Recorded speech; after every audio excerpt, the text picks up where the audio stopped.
Bonjour. Aujourd'hui, j'aimerais vous partager un conte trouvé sur Internet qui fait suite à l'histoire où l'ange avait annoncé une bonne nouvelle aux bergers qui gardaient leurs moutons dans les champs pendant la nuit. Ils étaient partis voir de leurs propres yeux le sauveur tant attendu qui venait de naître, laissant derrière eux un petit berger, trop petit pour les suivre. Daniel, tout triste, serra dans ses bras son meilleur ami, un petit agneau nommé Noiraud, et s'assoupit sous le figuier après lui avoir confié son chagrin. Quand Daniel se réveilla, l'agneau n'était plus dans ses bras. Il bondit, appela « Noiraud, Noiraud !» Il le chercha partout, mais ne le trouva nulle part. L'agneau avait bel et bien disparu. Alors inquiet, le petit Daniel partit à sa recherche. Daniel le cherchait depuis longtemps déjà, sans succès. La flamme de sa lanterne s'était éteinte si bien qu'il ne savait plus très bien où il se trouvait. « Qui va là ?» Un homme très grand se dressa devant Daniel. « Bonjour monsieur, je suis content de rencontrer quelqu'un. J'ai un peu peur dans le noir, dans tout ce noir tout seul. »« Je ne te fais pas peur ?» s'étonna l'homme qui en fait était un voleur. « Non, peut-être pourriez-vous m'aider ?»« T'aider ?» dit l'homme de plus en plus étonné. « Oui, j'ai perdu mon petit mouton. »« Ton mouton ? J'en ai vu un dans le champ derrière la colline. N'est-ce pas un petit mouton noir ?»« Oui, ça ne peut être que lui. »« Oh, merci, monsieur !» s'écria Daniel en sautant au cou du voleur. « Maintenant, il faut vite que je parte. »« Attends, tu vas te rompre le cou à marcher comme cela dans le noir. Prends cette bougie. » Pour le voleur, cette brève rencontre avait été comme une lueur dans les ténèbres. La naïveté et la tendresse du petit berger l'avaient ému. Et puis, c'était la première fois qu'on lui faisait confiance. Tout ragaillardi par sa rencontre avec ce monsieur et rassuré par la petite lumière qui l'emportait avec lui, Daniel parvint rapidement derrière la colline. « Noiraud, Noiraud, où te caches-tu » Il y avait une lumière au bout du champ. Daniel s'en approcha, c'était la lampe d'une petite cabane. Alors qu'il allait frapper à la porte, Daniel entendit un gémissement. Une vieille dame était étendue par terre. Daniel se précipita vers elle. « Que vous est-il arrivé ? Ah, petit, c'est Dieu qui t'envoie. J'ai fait une mauvaise chute et je n'arrive plus à me relever et ma jambe me fait horriblement mal. »« Ne vous inquiétez pas, je vais vous soigner. » Le petit berger aida la vieille femme à se relever et à s'installer confortablement et la soigna. « Qui appelais-tu comme ça ?» demanda-t-elle alors. « Mon mouton Noiraud, il s'est échappé. »« Quelle chance que tu sois passé par ici, petit. Tiens, prends cette bougie, elle t'aidera à retrouver ton mouton. » Pour cette vieille dame, la rencontre avait été comme une lueur dans les ténèbres. Elle avait été attendrie par la délicatesse et la détermination du petit berger.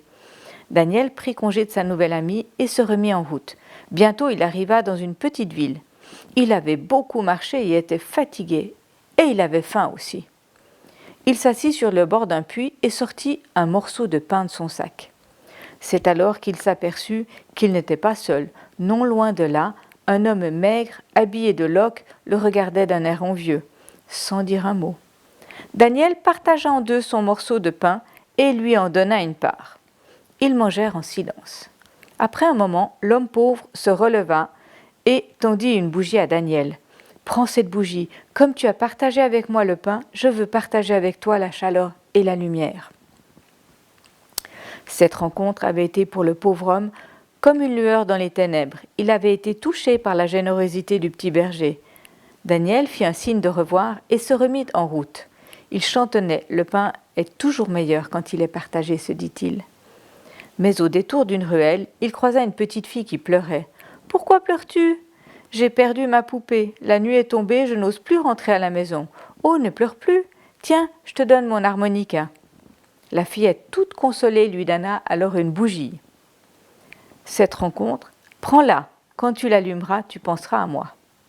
Cette rencontre avait été pour l'enfant comme une lueur dans les ténèbres. Ce geste d'amitié du petit berger l'avait touché au plus profond de son cœur.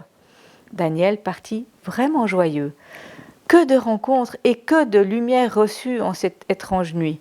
Mais le chemin se faisait long. C'est vrai que Daniel était petit pour parcourir de telles distances, et toujours pas de traces de Noiraud. Découragé, Daniel se mit à chercher un endroit pour y dormir.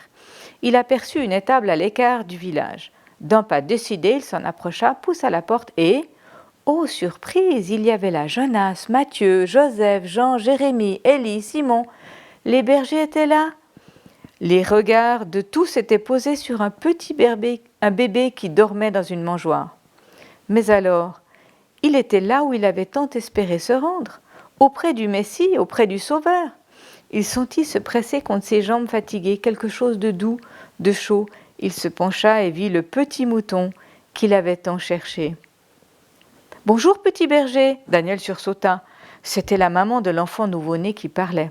« Bonjour !» dit Daniel, tout tremblant. Il s'avança et déposa devant le nouveau-né les 4 bougies qui avaient éclairé sa route. « Voilà mon cadeau. Ces petites lumières sont nées des rencontres que j'ai faites pour venir jusqu'ici.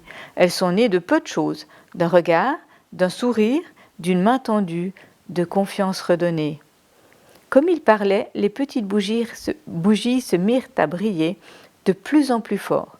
La petite étable était inondée de lumière. Cette lumière se mit à jaillir au dehors. Et tous les bergers qui étaient là s'en firent les porteurs. Elle se communiqua ainsi de maison en maison, de village en village, de pays en pays, jusqu'à ce que la terre en fût baignée. Et voilà, c'était un petit conte de Noël.